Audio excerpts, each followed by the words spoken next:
Let's bring an editor at the nonpartisan group Protect Democracy, Amanda Carpenter. Yesterday, the group released a report titled The Authoritarian Playbook for 2025, which outlines the threats to a second Trump presidency and what could pose to democracy.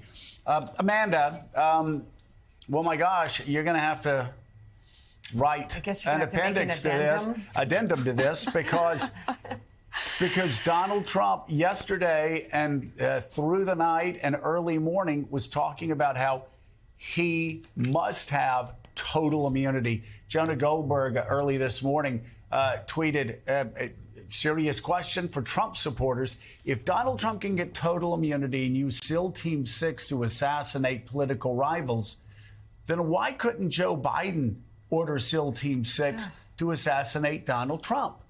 And Jonah said, serious question. This is what your candidate, this is what your cult leader is arguing. How does anybody support that? Well, it's difficult from any kind of consistent legal perspective, but we have learned by now that Donald Trump makes arguments of convenience and to benefit himself. And, you know, this idea of immunity, how he turns immunity into something real is when he becomes president again. It becomes the pardon power.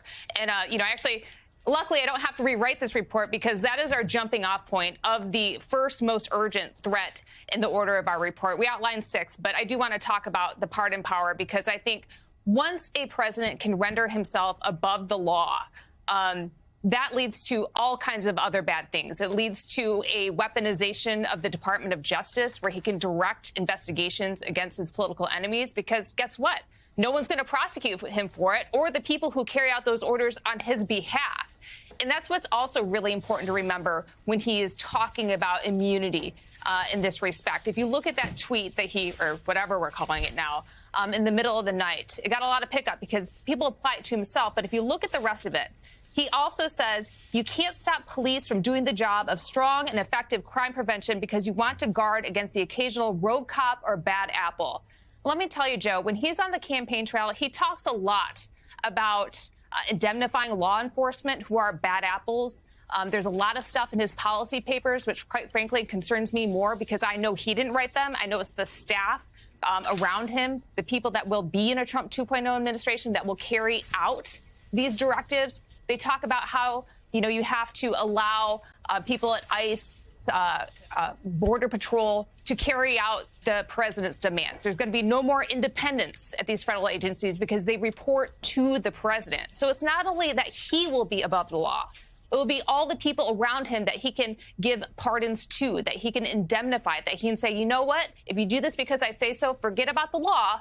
I got you. And we see this now with the pardon dangling for the January 6 rioters. We saw it in his first administration. I call them henchman pardons. The pardons that he gave out for Paul Manafort and Michael Flynn and others who stonewalled Robert Mueller's investigation. So it's not even like I don't have to stare into a crystal ball and predict what is going to happen. It is very clearly laid out for all of us to see.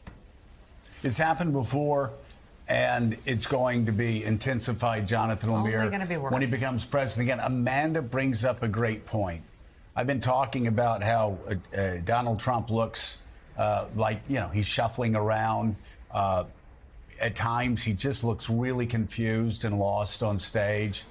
He still thinks that Barack Obama is president of the United States. What are we, 8 years after Obama left the White House? That said, Amanda brings up a great point. Donald Trump has surrounded himself now, and people around him have surrounded himself with people who know how to implement policy and know how to implement his most authoritarian instincts.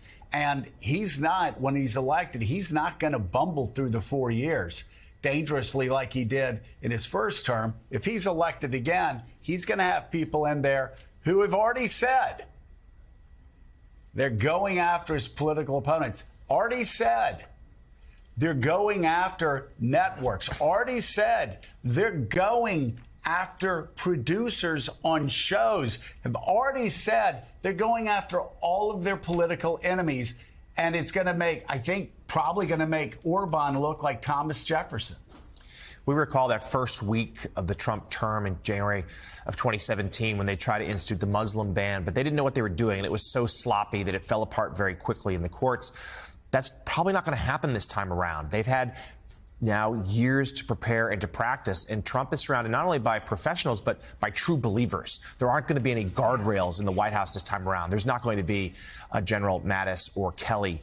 Amanda, a few of these I feel like can be linked, and they're all related to the idea Joe was starting to get to. Of the idea of punishing foes. And that can be regulatory retaliation, bringing up the IRS or whatever it might be, and sticking them on an opponent. That could mean federal law enforcement overreach. And in a grander scale, if there were, let's say, protests against Trump on America's streets, deployment of the military in a domestic fashion, something that his team has already suggested they might do by invoking the Insurrection Act. Just walk us through these here, which paint a very scary picture. Yeah, I guess, the broad picture is that this is what the retribution agenda looks like. And the hardest thing, and I think you guys can symbolize, in covering Donald Trump, trying to analyze, explain him, is there's just so much. So how do you tell that story, and how do you separate just, the politics as usual stuff, the stuff that isn't really real, and the stuff you should really pay attention to, right?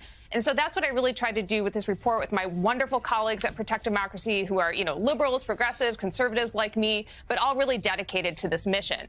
And what we tried to look at is okay, these are the things that he is saying on the campaign trail. How could they become a reality? Who are the groups supporting these? Who's helping him develop these plans? And what are the powers that he will draw upon to act them out? And that's really how we landed on this list. And thank you for putting that graphic up. I really appreciate that.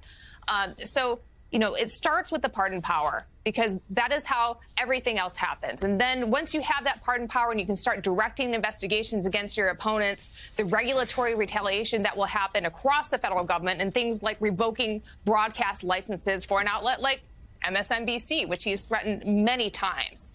And then it keeps going. And so, it's really hard because there's great reporting coming from The Atlantic and New York Times, one issue at a time, but painting the picture about what it looks like to have an authoritarian president and how the threats are not cabined to one issue or one agency. It all comes down to his massive control over the federal government and what he can tell people working for the government to do to enact that retribution agenda against his perceived enemies. And I don't like saying enemies because a lot of people are targeted for no reason. We talk about these massive deportation sweeps that he is vowing to enact, Operation Wetback ×2. It's going to be chaotic.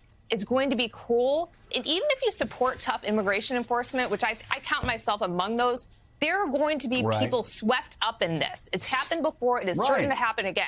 It will not be limited. Even if you like Trump, it's not going to be limited to the outgroups that you dislike. It is coming for everyone. And Republicans, more than anyone, should understand that, because the people being targeted for investigations, top of the list, are people who would work for him. No doubt about it. Editor at the nonpartisan group, Protect Democracy. Amanda Carpenter, thank you for your invaluable work, and thank you for being here. I really appreciate it.